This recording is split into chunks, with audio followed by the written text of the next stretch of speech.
Bonsoir à tous et bienvenue à cet enseignement du mercredi 24 juin 2020. Ouais, oui, 24 juin. Férié pour tout le monde, peut-être. Peut-être pas pour tout le monde, mais en tout cas. Ce soir, nous allons continuer la série qu'on avait commencée il y a 2 semaines, j'ai intitulé De foi en foi. Donc, ça serait notre troisième. Le but de la série, c'est qu'on apprenne comment utiliser notre foi et comment la faire grandir. Parce qu'on a beau dire, on a beau essayer de comprendre qu'on a la foi, mais tant qu'on ne l'a pas mis en application, ça ne donne pas grand-chose. Puis si on ne la fait pas grandir, ben ça ne vaut pas grand-chose non plus. Donc, on veut continuer à grandir dans l'efficacité de notre foi. Amen. Donc, c'est un petit peu le but de cette série-là. On va voir s'il va y avoir d'autres mercredis soirs pour le mois de juillet et août. C'est des choses qu'on va se tenir au courant. Donc, à suivre au niveau des mercredis soirs, juillet et août. Des fois, on fait toujours des horaires un petit peu différents qu'en saison régulière. Fait que là, tout est vraiment différent en partant. Alors, allez sur le site web et vérifiez les informations qu'on va mettre à jour au fur et à mesure. Alors, je vais commencer par notre verset de base qui est dans Romains 10. Et je l'ai sorti encore dans la Bible du Sommeur qui nous dit, Romains 10, 17 de la Bible du Sommeur nous dit « Donc, la foi naît du message que l'on entend, et ce message vient de la parole de Christ. » Donc, la foi vient de ce qu'on entend, de la parole de Dieu. Ici, les mots, c'est Réma, de la parole Réma de Dieu. Donc, c'est en se nourrissant de la parole que notre foi va grandir. Mais il y a d'autres choses aussi qu'on va éventuellement effleurer qui fait grandir notre foi. Notre frère Eugene Mee, quand il vient ici, il l'enseigne assez souvent. 5 choses qui vont faire grandir notre foi. Donc, il n'y a pas juste seulement que manger la parole de Dieu. Il va y avoir d'autres choses. Comme on a regardé un petit peu dans cette série-là, on va voir ce qu'on peut effleurer au niveau de ces choses-là.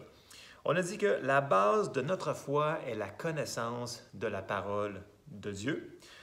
Si on veut connaître Dieu, ben, il va falloir qu'on le connaisse à travers sa parole. Les gens disent « Ah, moi, j'aimerais ça, avoir une meilleure relation avec Dieu, je veux le connaître plus. » Ben alors, la réponse, c'est ouvrons nos Bibles et regardons ce que la parole de Dieu nous dit qu'il est. Parce que la parole de Dieu, c'est Dieu. Et là, j'ai sorti Jean chapitre 1 et on commence au verset 1. Et là, vous voyez un petit peu où est-ce que je m'en vais, mais c'est important qu'on le réalise parce que c'est c'est une autre base qui va faire que notre foi va être ancrée sur des choses que vous allez dire, non, je sais que c'est comme ça, c'est inébranlable, alors je le prends. Alors, on va lire Jean 1 au verset 1 qui nous dit, « Au commencement était la parole, et la parole était avec Dieu, et la parole était Dieu. Elle était au commencement avec Dieu. Toutes choses ont été faites par elle, et rien de ce qui a été fait n'a été fait sans elle. » Et là, ça continue, puis là, on arrive au verset 12 dans Jean 1, ça nous dit « Mais à tous ceux qui l'ont reçu, à ceux qui croient en son nom, donc ici il parle de Jésus, elle a donné le pouvoir de devenir enfants de Dieu, lesquels sont nés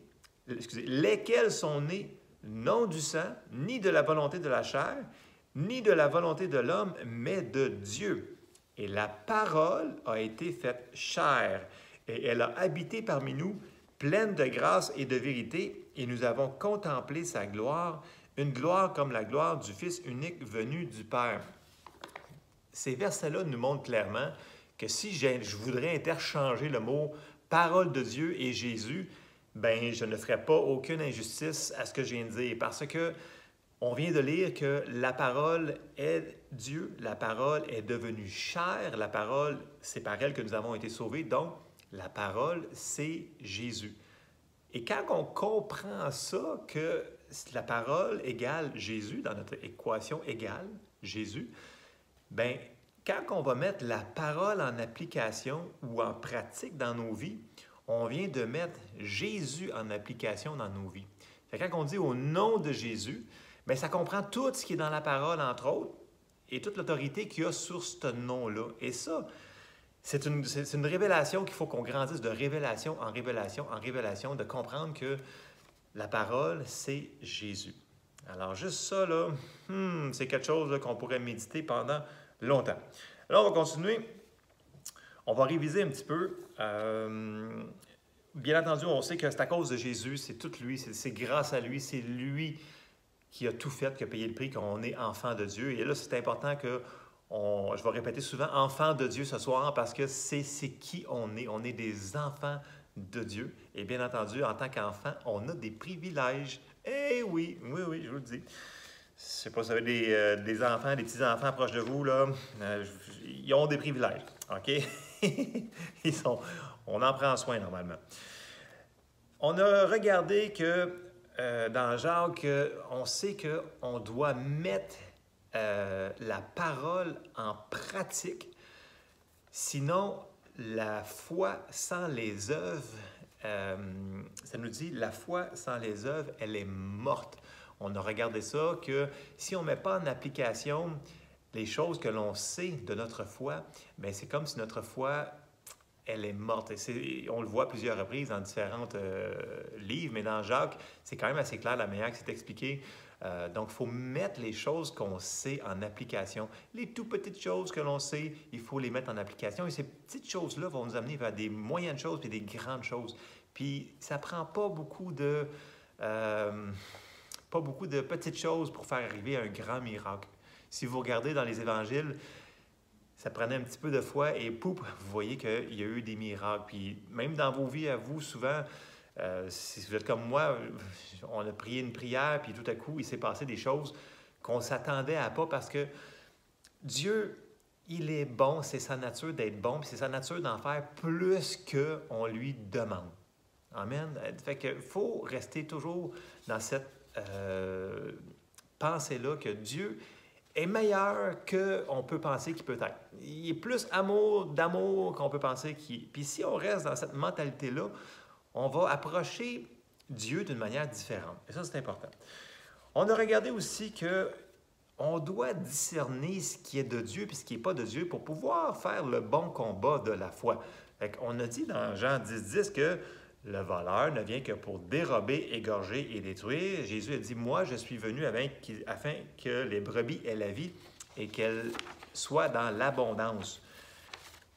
On a vu qu'il y a des choses que Dieu a mis entre nos mains, puis si on ne les fait pas, ben il n'y a rien qui va se passer. Donc, si on ne discerne pas que les choses qui sont mauvaises, qu'on a vu ici dans Jean 10 qu'ils ne sont pas de Dieu, puis là, on a vérifié que on a été racheté de la maladie, on a été racheté de la malédiction de la loi. Je me devance dans mes notes, mais c'est pas grave.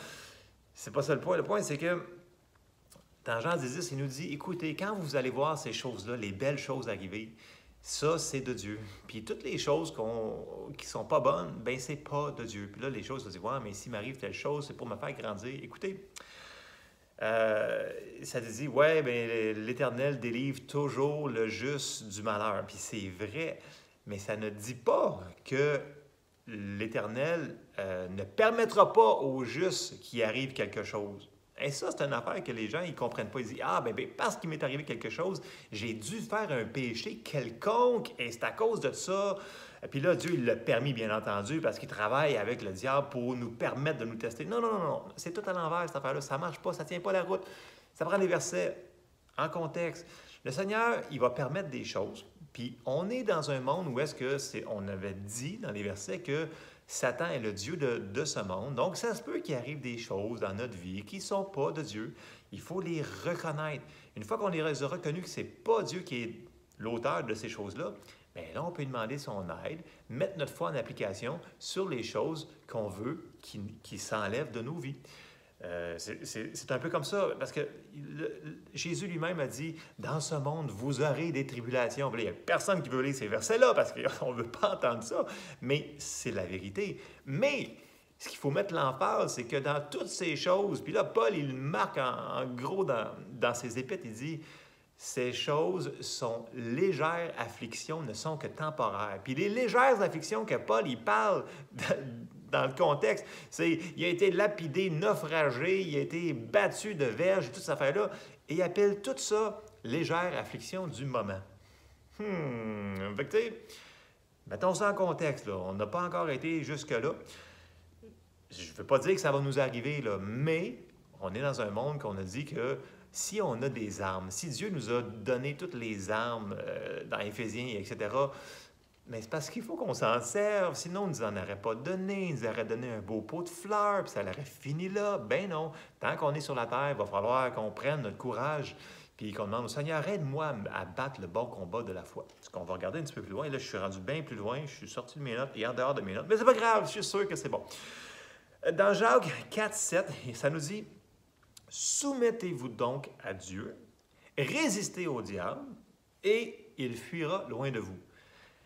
Dans cette phrase-là, c'est qui se soumet à Dieu? Ben, c'est nous. C'est nous qui devons nous décider de se soumettre à Dieu et à sa parole. Et qui c'est qui doit résister le diable? On demande-tu à Dieu de résister? Est-ce qu'on prie à Dieu de résister au diable? Non! On dit, je résiste le diable. Fait que ce qui est du diable, on dit non, je ne veux pas, va-t'en au nom de Jésus, et etc., etc. C'est nous autres qui le résistent. Et quand on fait ça, la parole ne ment pas, Dieu veille sur sa parole, ça nous dit, et il fuira loin de nous. Voyez-vous, il y a des choses que c'est nous autres qu'il faut qu'on fasse. Il y a des choses que Dieu nous donne l'autorité, il y a des choses que lui s'occupe directement. Mais dans tout ça, souvenez-vous que Dieu est bon puis Dieu est avec nous. OK, on continue, là. Je sais que je fais des grosses parenthèses, mais c'est important. J'ai parlé tantôt que Dieu nous a racheté de la malédiction de la loi, puis on l'a vu dans Galates 3. Et aussi, on a été voir Deutéronome 28 qui nous dit tous que Jésus nous a racheté de la malédiction. Donc, les premiers 14 versets, 14 ou 15 versets, c'est la bénédiction. Et après ça, toute la malédiction. Et on voit que Jésus, il l'a fait pour nous, ça. Donc, si on va voir dans Deutéronome, puis on voit qu'il y a quelque chose de là-dedans, dans la malédiction, qui veut venir contre nous autres, bien, on a le droit de le résister. Alors, c'est laissé entre nos mains. Puis même dans l'Ancien Testament, qui est notre image, l'ombre des choses à venir qu'on avait vu la semaine dernière, Dieu avait dit, je mets devant vous la vie et la mort. Puis là, il dit, choisissez la vie. S'il vous plaît, choisissez la vie. Fait que Dieu, il sait ce qui s'en vient, bien entendu. Il sait ce qui arrive devant nous, mais il nous donne aussi la capacité de prendre les bonnes décisions. Fait que je reviens toujours au même exemple de la personne qu'on lui dit que Jésus, c'est le seul chemin pour se rendre à Dieu. Mais la personne dit non, moi je ne crois pas que c'est Jésus, puis je crois que c'est Bouddha et Allah. Puis la personne refuse la parole de Dieu qu'on vient de lui annoncer. Bien alors, la parole de Dieu devient sans efficacité parce qu'elle a été refusée. Donc, on avait vu aussi qu'il faut l'accepter. Nous avons une partie à faire. Dieu, il n'a pas créé des robots. Il veut qu'on ait une décision de faire nos choix. Mais il nous dit, choisis la vie. Alors, choix à question multiple. Vous avez A puis B. Il dit, prends B, choisis la vie. OK? J'arrête là-dessus. On a vu aussi que toutes les promesses de Dieu pour nous sont oui et amen. Ça, c'est dans 2 Corinthiens. Et les gens qui nous disent, ouais, mais peut-être que ce n'est pas pour moi parce que j'ai fait ci, j'ai fait ça. Non. La Bible est claire, les promesses, ils sont pour tout le monde. Les enfants de Dieu, on est appelés des croyants, mais ces promesses-là nous appartiennent. Ce n'est pas peut-être qu'ils nous appartiennent, ce n'est pas non. Ça nous dit clairement, c'est oui et amen. On est héritier par la foi et on fait comme Dieu. On appelle les choses qui ne sont point comme si elles étaient. On a vu Romains 4, 16 et etc. On fait la même chose que notre Papa Céleste qui appelle les choses qui ne sont point comme si elles étaient. On a parlé que nous devons parler, d'où les confessions de foi que je redis et que je redis depuis tellement longtemps. Nos confessions de foi sont tellement importantes parce qu'ils vont nous transformer. Et on va se voir encore plus de la manière que Dieu veut qu'on se voie. Et ce qui sort de notre bouche a beaucoup de puissance. Je dois avancer. On avait parlé que c'était comme la graine de moutarde ou le grain de sénévé qu'on avait été comparé à notre foi. Notre foi doit être agressive, aller le chercher et le prendre. Et le verset que j'ai sorti pour appuyer cela, qu'on avait regardé dans Luc 17, c'est Matthieu 11 au verset 12 qui nous dit Depuis le temps de Jean-Baptiste jusqu'à présent, le royaume des cieux est forcé et ce sont les violents qui s'en emparent. Excusez-le. Merci beaucoup. Ah, c'est pas grave. All right. Donc, ce sont les violents qui s'emparent du royaume de Dieu. Jésus, sur la terre, il parlait toujours du royaume, le royaume de Dieu est comme ci, le royaume de Dieu comme ça. On est entré, quand on est né de nouveau, on est entré dans un royaume. Et le royaume, c'est pas une démocratie, c'est un roi. Donc, quand le roi, il parle, sa parole, c'est l'autorité finale. Et quand on décide, quand on réalise cette caractéristique-là, parce qu'on n'est pas habitué, nous autres, on vit dans un pays qui est une démocratie, donc on vote pour quelqu'un, puis là, ben, ça prend des votes, puis des ci, puis des ça. Puis les autres, il faut qu'ils votent entre eux autres pour faire des choses. Mais dans un royaume qui a un roi, c'est pas comme ça. C'est Dieu décide, donc c'est le roi qui décide, et après ça, tout le monde exécute. Et c'est la chaîne de commandement, point final. Il n'y a pas de peut-être, puis de moi je veux. Non. Et ça simplifie beaucoup de choses. Parce que maintenant, on n'a pas à avoir notre opinion, mais notre opinion, si elle n'est pas en ligne avec la parole de Dieu, ben on n'a pas le droit à avoir une opinion différente. On peut le penser, mais c'est pas. Dieu, je pense que Dieu est un petit peu plus intelligent que nous autres. Sérieusement. Peut-être un petit peu, même beaucoup. Alors, si lui nous dit, c'est comme ça qu'on devrait penser, on devrait se voir comme lui nous dit dans le miroir de sa parole de nous voir, bien, c'est comme ça qu'il faudrait qu'on pense aussi. OK? Je continue. On avait dit aussi, on l'avait vu dans 2 Corinthiens 4,13, dans Luc, dans Marc, on avait dit que l'esprit de foi, elle parlait. Puis là, on avait parlé que Jésus, il avait parlé à la tempête, il avait parlé à la fièvre, il avait parlé à un figuier, il avait parlé à plein de choses et de personnes, et sans prier. Oui, il a prié aussi, mais on avait vu qu'il parlait. On avait vu aussi que Pierre avait parlé, on avait vu que Paul avait parlé. Donc, c'est un principe qui est la même chose pour nous autres. Soyons sensibles au Saint-Esprit qu'on avait dit, et quand c'est le temps de parler aux situations, aux circonstances, les bonnes comme les mauvaises, il faut des fois parler et non prier. Mais là, ce soir, je vais aller de l'autre côté, on va aller vers on va garder le parler en tête, qui est très bien, mais on va aller aussi vers le demander, donc vers la prière de la foi, grosso modo, mais d'une manière différente qu'on n'a pas encore effleurée. Donc, j'ai sorti d'autres versets pour l'apporter d'un autre angle. Jésus nous a dit de parler, OK? Et ça, tout le monde, on comprend que c'est un fait établi. Mais il nous a dit aussi de prier et de demander. Donc, il nous a dit de faire les deux. Il faut faire les deux, parce qu'il nous a dit de faire les deux. OK? Donc, on s'en va dans Jean 14, au verset 12, qui nous dit « En vérité, je vous le dis. » Tu sais, même s'il n'aurait pas dit « en vérité » 2 fois, là, si juste il a dit « je vous le dis », c'est vrai. « Je vous le dis, celui qui croit en moi fera les œuvres que je fais, et il en fera de plus grandes parce que je m'en vais au Père. » Je sais que ça dépasse notre compréhension, mais s'il le dit, c'est vrai. Et tout ce que vous demanderez en mon nom, je le ferai afin que le Père soit glorifié dans le Fils. Si vous demandez quelque chose en mon nom, je le ferai. Alors là, on voit qu'il faut avoir confiance, il faut avoir la foi que ce qu'on demande, il va nous le donner. Parce que c'est marqué à plusieurs endroits.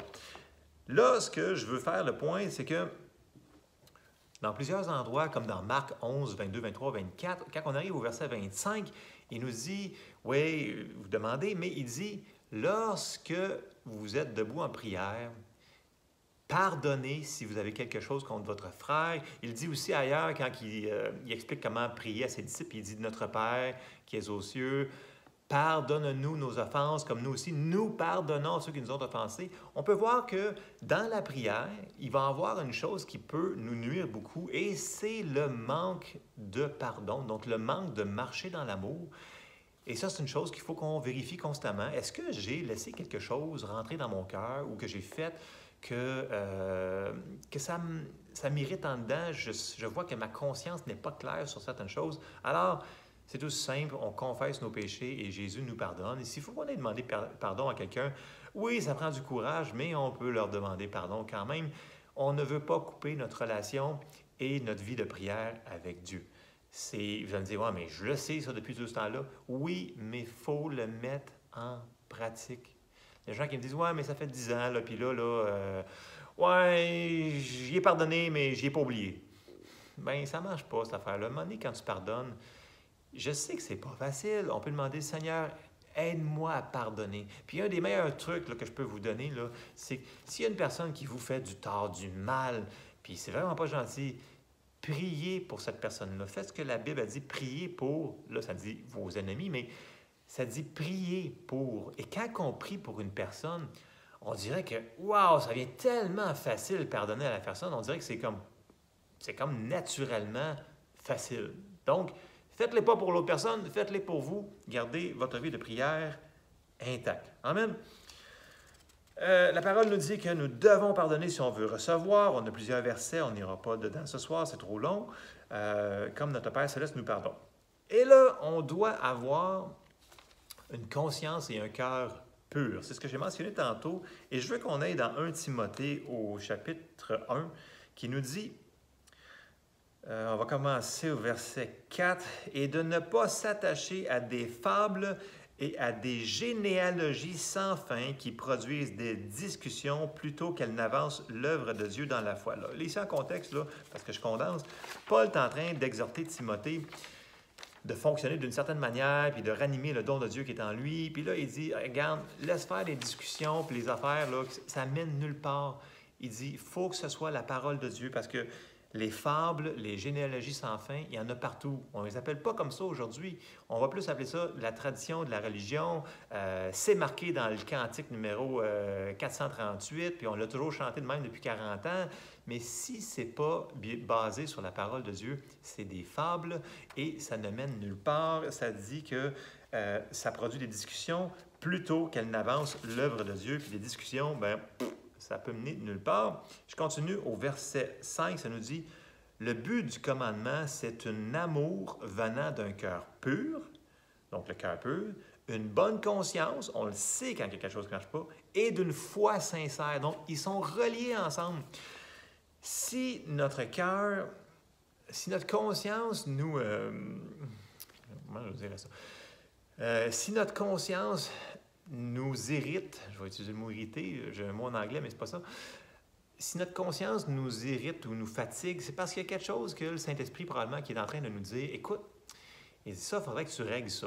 Et si on règle ça, notre communication avec Dieu est rétablie. Et ça, on le sait. Ça nous dit que si on reste en Jésus, dans la vigne, bien, on reste dans le Père et on est en communion avec son Fils. Ça, c'est tout dans Jean. Donc, c'est important d'avoir une conscience pure. Puis là, les gens vont dire « Ouais, mais non, écoute, ma conscience est pure. » Examinons-nous quand on a un retard dans une prière, parce qu'on veut avoir des résultats. Et si on veut avoir des résultats, ça nous dit que ça prend un cœur pur et une conscience pure. Et alors, notre foi va devenir sincère. Et là, on est sûr que ce qu'on a demandé, on l'a reçu et ça va se réaliser. Une fois qu'on a notre conscience pure, là, on a le privilège de faire ce qui est marqué dans Hébreux 4. Et si vous retenez seulement qu'un verset ce soir, je vous dirais que ce serait celui-ci, Hébreux 4. Je vais commencer au verset 14 qui nous dit « Ainsi, puisque nous avons un grand souverain sacrificateur qui a traversé les cieux, Jésus, le Fils de Dieu, demeurons fermes dans la foi que nous confessons. » Plusieurs Bibles disent aussi que nous professons, mais confessons. Donc, demeurons fermes dans la foi que nous confessons, car nous n'avons pas un souverain sacrificateur qui ne puisse compatir à nos faiblesses. Au contraire, il a été tenté comme nous en toutes choses sans commettre de péché. Et là, verset 16, que je veux qu'on rentre dans notre tête ce soir, qu'on laisse descendre dans nos cœurs, « Approchons-nous donc avec assurance du trône de la grâce afin d'obtenir miséricorde et de trouver grâce pour être secouru dans nos besoins. » Quand on approche de Dieu pour prier notre prière de la foi, il ne faut pas arriver là en tant que mendiant, puis pitié Seigneur. Il veut qu'on arrive là, ça nous dit avec assurance. En anglais, ça nous dit avec boldness, donc avec audace. Il veut qu'on rentre là avec audace puis dire, écoute Seigneur, je viens puis je te fais une pétition pour telle chose et je le prends. Et c'est ça qui va plaire à Dieu. Pas y arriver en mendiant et en quêteux. La Bible nous dit, approchons-nous donc avec assurance parce qu'on a été lavé. On est saint aux yeux de Dieu. On est ses enfants. On a le droit d'être là. Et comme j'ai dit tantôt, on arrive là pour voir un papa d'amour. Et on est ses enfants bien-aimés que la parole nous dit. Fait que si Dieu nous aime, il est notre papa, puis ça nous dit « approche avec assurance ». Puis il nous fait des parallèles avec nous autres. Il nous appelle ses petits-enfants. Qui c'est d'entre vous qui a un enfant ou un petit-enfant qui va lui donner des choses? Non, vous ne voulez pas qu'il approche de vous avec peur non plus. Non, il veut qu'il s'approche avec assurance, puis qu'il nous demande « Hey, papa, j'ai besoin de tout ça. » Alors, il faut y aller avec foi. Ça prend de la foi pour y arriver avec assurance.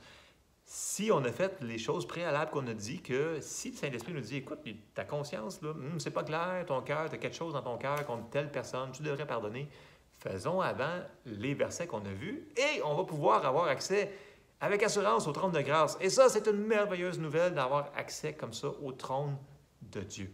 Amen. Lâchez pas, je vous encourage, ça nous appartient, c'est à nous. Il faut qu'on se voit comme Dieu nous aime, il veut qu'on aille lui demander. Il nous dit de lui demander, c'est comme ça, mais soyons confiants qu'il nous entend et il veut nous voir là. Et pour se voir comme ça, il va falloir que, comme on a fait dans la série Renouveler nos pensées, bien, il va falloir qu'on renouvelle nos pensées puis qu'on pense comme Dieu veut qu'on se voit. Je l'ai sorti quand même si on l'a examiné plusieurs fois. Il faut que dans nos pensées, ce soit les bonnes choses qu'on laisse rentrer. Et dans 2 Corinthiens 10,5, qu'on a examiné à plusieurs reprises, mais ce n'est pas grave, il faut qu'on le relise et le relise. Nous renversons les raisonnements et toute hauteur qui s'élève contre la connaissance de Dieu et nous amenons toute pensée captive à l'obéissance de Christ. Nous renversons, en anglais c'est casting down, on avait vu que c'était jeté par terre avec force. Donc, les pensées qui vont se retrouver là, que l'ennemi va nous dire « Ben non, toi, essaye pas de te battre contre ça, puis essaye pas de demander ça à Dieu, là. Voyons donc, t'es qui, toi, pour faire ça? » Et ça, voyez-vous, c'est de la manière qui va nous avoir à l'usure. Parce que là, il va nous arriver avec ça, puis là, on va dire « Non, non, non, non, je suis un enfant de Dieu. » Puis là, à un moment donné, ben, il va nous le rapporter, et il est très persistant. Puis nous autres, est-ce qu'on va être aussi persévérants? J'espère que oui, parce qu'il faut qu'on le soit. Parce que dans les pensées, si on laisse rentrer ces pensées-là, ben là, on va dire, ben non, je ne peux pas aller au trône de Dieu comme ça avec assurance, parce que, voyons, j'ai fait ci, j'ai fait ça. Non, c'est fini, Dieu dit, on est pardonné, c'est effacé, venez avec assurance. Donc, les pensées pas bonnes, on les rejette. Amen. On continue à faire ce qu'on a appris à faire.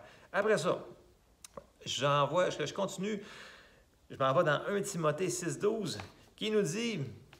Combat le bon combat de la foi, saisis la vie éternelle à laquelle tu as été appelé et pour laquelle tu as fait une belle confession en présence d'un grand nombre de témoins. Combat le bon combat de la foi. C'est un bon combat parce qu'on gagne. Le bon combat de la foi fait qu'on gagne les batailles. Donc, c'est un bon combat. Mais c'est un combat. Mais il ne faut pas désespérer, là. Je sais que des fois, il y a des journées qui sont plus dures que d'autres, puis on se dit « Non, je ne vais plus me battre, je suis tanné, je suis fatigué, je veux juste aller me coucher, me mettre en petite boule, puis c'est fini, là. » Mais ça peut arriver des journées plus dures que d'autres. Mais dans tout ça, appeler un frère ou une sœur et dire « Écoute, tu peux-tu m'aider? J'ai besoin d'aide, puis il m'est arrivé telle chose, puis là, je me sens comme si je me suis passé par un camion. » Alors, il faut savoir s'entourer de personnes qui vont pouvoir nous aider dans des situations comme ça. C'est vrai, c'est important avec les gens à qui on se tient. On en a parlé plusieurs fois. Il y a des gens qu'on ne devrait pas se tenir avec. Ils sont tous négatifs, puis tout ce qu'ils nous parlent, c'est juste des problèmes, des problèmes, des problèmes, au lieu de dire, OK, il y a une situation, mais Dieu est avec nous. Puis Dieu va nous faire passer au travers. Puis, tu sais, là, Dieu, il nous aime, puis il ne m'a jamais abandonné. Puis là, on commence à se remémorer, puis on fait comme, hey, c'est vrai, je vais passer au travers. Puis on va continuer à combattre le bon combat de la foi. Amen, je vous encourage, lâchez pas, lâchez pas, lâchez pas.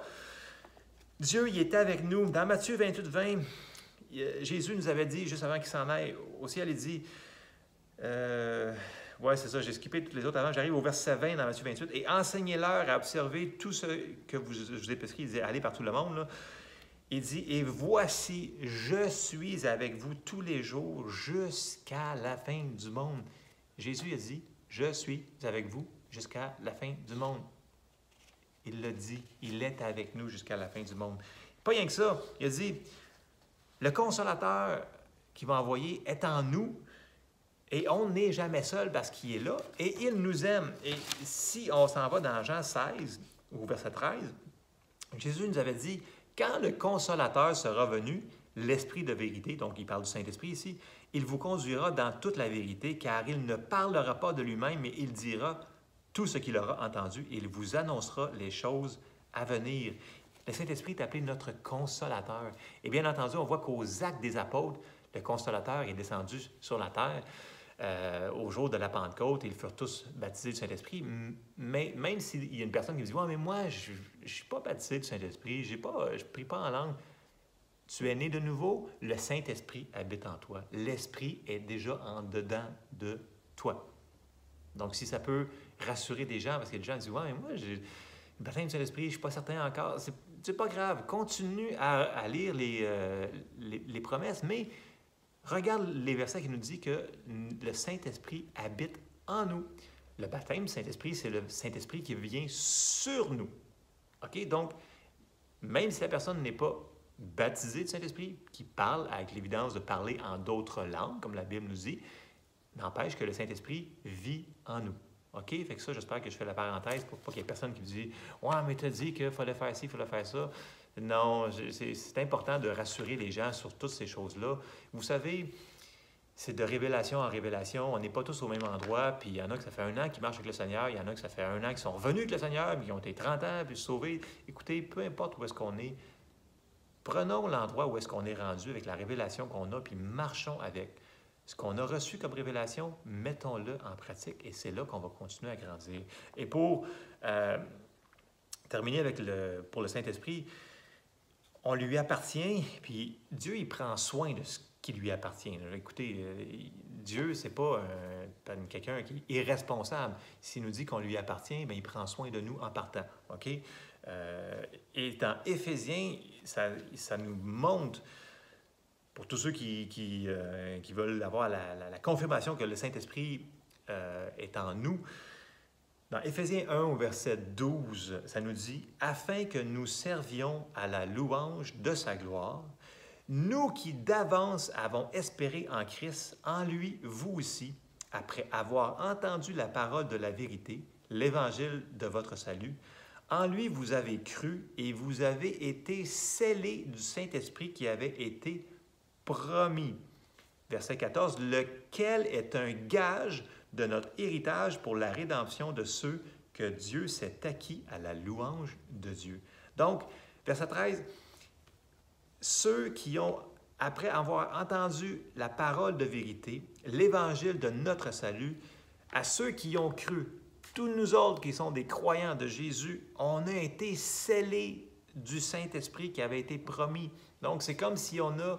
C'est pas comme nous avons un sceau sur nous autres qui nous dit que nous sommes scellés du Saint-Esprit. Donc, je ne sais pas dans le domaine spirituel comment que ça se voit, ce sceau-là, mais ça nous dit clairement que, ici, quand ça nous dit « lequel est un gage de notre héritage », d'autres traductions nous dit un sceau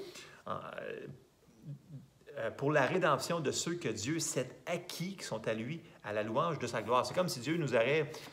C'est comme un troupeau de moutons que le berger aurait mis un chiffre sur son mouton avec un seau, puis fait psh sur le côté du mouton pour dire que ça, c'est mon mouton, il m'appartient, puis j'ai mis mon seau dessus, fait que touchez-y pas, il est à moi. Bien, c'est la même chose qu'il a fait avec nous autres, il a fait psh dans notre esprit, puis on est scellé avec le sceau du Saint-Esprit.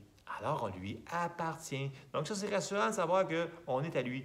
Et la parole nous dit que quand on est dans sa main, il n'y a personne qui peut nous ravir de sa main. Et ça, c'est encourageant, ça. Oui, je vous le dis. Donc, ce soir, je vous répète Hébreux 4, 16. « Approchons-nous donc avec assurance du trône de la grâce, afin d'obtenir miséricorde et de trouver grâce pour être secourus dans nos besoins. » Donc, je vous encourage ce soir, lâchez pas, continuez. Ceux qui sont baptisés du Saint-Esprit, priez en langue, continuez à lire votre nourriture, continuez à lire votre Bible, je veux dire, continuez à le louer, à le remercier pour ce qu'il fait dans vos vies, même dans les petites choses. Vous pouvez avoir des circonstances qui ne sont pas confortables, comme j'ai dit, mais vous pouvez avoir la paix de Dieu qui dépasse toute intelligence dans vos vies. Amen. Je vous encourage, continuez à vous tenir sur vos promesses. C'est des temps qui sont un petit peu, qui sont remplis de défis qu'on vit présentement. Il y en a qui me disent « Ah, moi, j'ai tellement hâte que tout ça arrête. Écoute, je pense que je t'aboute. » Arrêtez de dire que vous êtes à bout, là.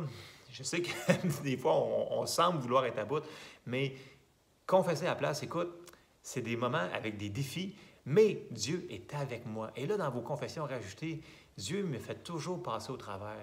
Dieu est toujours avec moi. Il ne me délaissera point, il ne m'abandonnera point et il a des bons plans pour ma vie. Et là, vous continuez tous les versets que vous avez déjà surlignés en vert, en jaune, en mauve dans vos Bibles et vous les confessez et vous allez voir que vous allez sortir de votre mentalité de défaite et de découragement. Puis là, d'un coup, vous allez voir que dehors, il fait chaud. Puis que peut-être que le ciel est bleu. Et il faut m'amener et dire, OK, il faut faire de quoi? Il faut qu'on mette en application ça comme ça, et ça prend de la foi. Donc, ça prend de la, on a dit dans notre définition que la foi, c'est faire confiance en Dieu, faire confiance que c'est sa parole. Donc, Dieu égale la parole de Dieu, égale Jésus, égale la confiance, égale la foi. Si on met sur une ligne l'égalité, donc, faisons confiance que Dieu ne nous a pas oubliés, il ne nous a pas délaissés, il sait où est-ce qu'on reste présentement, il sait ce qu'on passe au travers, il sait les craintes que l'ennemi essaie de nous mettre dessus, les obstacles, mais il est là. Réfugions-nous en lui et confions-nous en lui de tout notre cœur. Il va aplanir les sentiers devant nous. Alors, j'espère que je ne suis pas trop dur ce soir avec vous. Je vous encourage, lâchez pas. Le Seigneur va nous faire parvenir à toutes nos victoires. Amen. Alors, je vous laisse là-dessus. Que Dieu vous bénisse abondamment, tous ceux-là. N'oubliez pas, on prie pour vous, les gens qui nous appellent pour les requêtes de prière. On ne vous a pas oublié. On continue à prier pour vous. Ceux qui l'ont fait par courriel, c'est la même chose. Donc, on continue à prier les uns pour les autres. Et comme je vous dis, allez vérifier régulièrement sur le site Internet ou parlez directement à M. Charbonneau ou à moi par téléphone pour avoir des informations si vous avez des incertitudes concernant ce qui se passe dans ces temps-ci. Alors, que Dieu vous bénisse. On se voit une prochaine fois. Amen.